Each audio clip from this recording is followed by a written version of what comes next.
తెలంగాణలో పింఛన్ లబ్ధిదారులకి ప్రభుత్వం good news చెప్తా ఉంది. త్వరలో అంటే ఆగస్టు 15వ తారీఖు కొత్త పింఛన్లు ఇవ్వనున్నట్టుగా ప్రభుత్వము దానికి శ్రీకారం చుట్టినట్టుగా తెలుస్తూ ఉంది.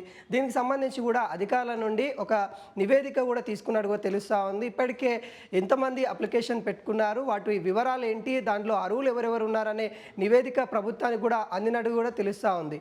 అయితే ఇక్కడ నకిలీ సంబంధించిన పింఛన్దారులు కూడా ఉన్నట్టుగా ప్రభుత్వం గుర్తించినట్టుగా తెలుస్తూ ఉంది. దానికి సంబంధించి కూడా ఏరివేత ప్రక్రియ కొనసాగుతూ ఉంది.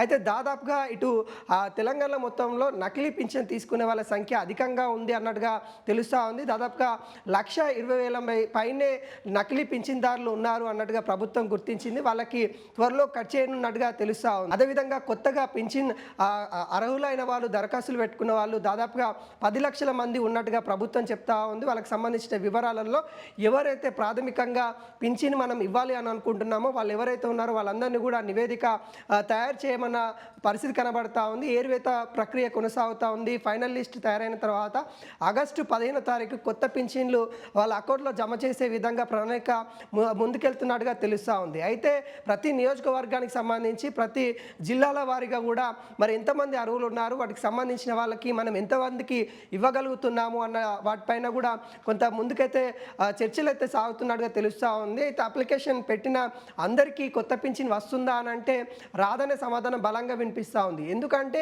అక్కడ ఎంతమంది అర్హులు ఉన్నారు, వాటిని పరిశీలించిన తర్వాత వాళ్ళు నిజమైన అర్హులా కాదా అనేది కూడా మళ్ళీ పరిశీలన ఉండే అవకాశాలు కనబడతా ఉంది. ఎందుకంటే దాదాపుగా 2 లక్షల మంది పైనే కొత్త పింఛన్లు ఇస్తామని ప్రభుత్వం చెప్పింది. అయితే ఇక్కడ 10 లక్షలకు పైనే మరి అప్లికేషన్ రావడం ద్వారా మరి ఎవరు అర్హులు, ఫస్ట్ ఒంటరి మహిళకి, తర్వాత దివ్యాంగులు ఎవరైతే ఉన్నారో వాళ్ళకి, తర్వాత చేనేత కార్మికులు ఎవరైతే ఇంకా కుల వృత్తులకు సంబంధించిన ఎవరైతే ఉన్నారో వాళ్ళందరికీ అందించే విధంగా ఒక క్రమబద్ధీకరణ విధంగా మరి ముందుకైతే వెళ్తున్న పరిస్థితి కనబడతా ఉంది. కొత్త పింఛన్లు మాత్రము ఆగస్టు 15వ తారీఖు అయితే పడుతుంది. అర్హులైన వాళ్ళకి ఇస్తామన్నట్టుగా ప్రభుత్వం అయితే చెప్తుంది. ఇంకా అనుకున్న వారికంటే సంఖ్య ఎక్కువ ఉన్నా పర్లేదు, ఇస్తాము, కాకుంటే నిజమైన అర్హులు ఎవరైతే ఉంటారో వాళ్ళకు మాత్రమే ఇస్తాము. ఇప్పటికే వాళ్ళ కొడుకు ప్రభుత్వ ఉద్యోగం చేస్తూ ఉన్నా కానీ, వాళ్ళకి సంబంధించిన ఆర్థిక వ్యవస్థ బలంగా ఉన్నా కానీ వాళ్ళు ఇంకా పింఛన్ లబ్ధిదారులుగా ఉన్న వాళ్ళు ఎవరైతే ఉన్నారో వాళ్ళ లిస్ట్ కూడా తయారు చేస్తున్న పరిస్థితి కనబడతా ఉంది. ఇంకా అత్యధికంగా నకిలీ పింఛన్దారులు కూడా దొరికే అవకాశాలు ఉన్నట్టుగా ఇటు ప్రభుత్వ అధికారులు అయితే చెప్తా ఉన్నారు. ఇప్పటికే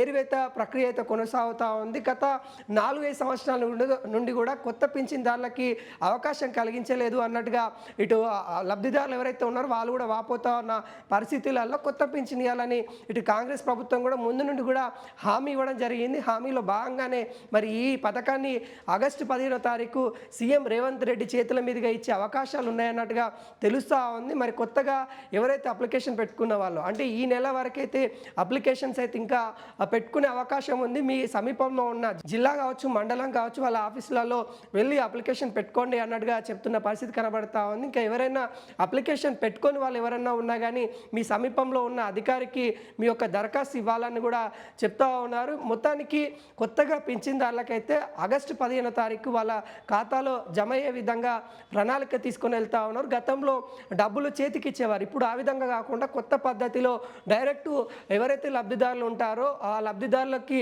అకౌంట్లో పడే విధంగా తీసుకొని వస్తూ ఉన్నారు. ఎందుకంటే ఇటు చేతిదారు ఇవ్వడం ద్వారా కొంత ఇబ్బందులు తలెత్తుతూ ఉన్నాయి. ఒక ఇంట్లో ఒక వృద్ధురాలు ఉంటే ఆ వృద్ధురాలు తీసుకునే పింఛన్ వాళ్ళ కొడుకు తీసుకోవడం వల్ల ఆ వృద్ధురాలకి అందాల్సిన డబ్బులు అందలేకపోతూ ఉన్నాయి, తనను బెదిరిస్తూ ఉన్నారనే ఈ వదంతులు ఏవైతే ఉన్నాయో వీటన్నిటిపైన కూడా ప్రభుత్వం చాలా సీరియస్గా తీసుకుంది. ఎవరైతే లబ్ధిదారులు ఉన్నారో వాళ్ళ అకౌంట్లో వేయడానికే ప్రభుత్వం అయితే కొంత నిర్ణయం తీసుకున్నట్టుగా తెలుస్తూ ఉంది.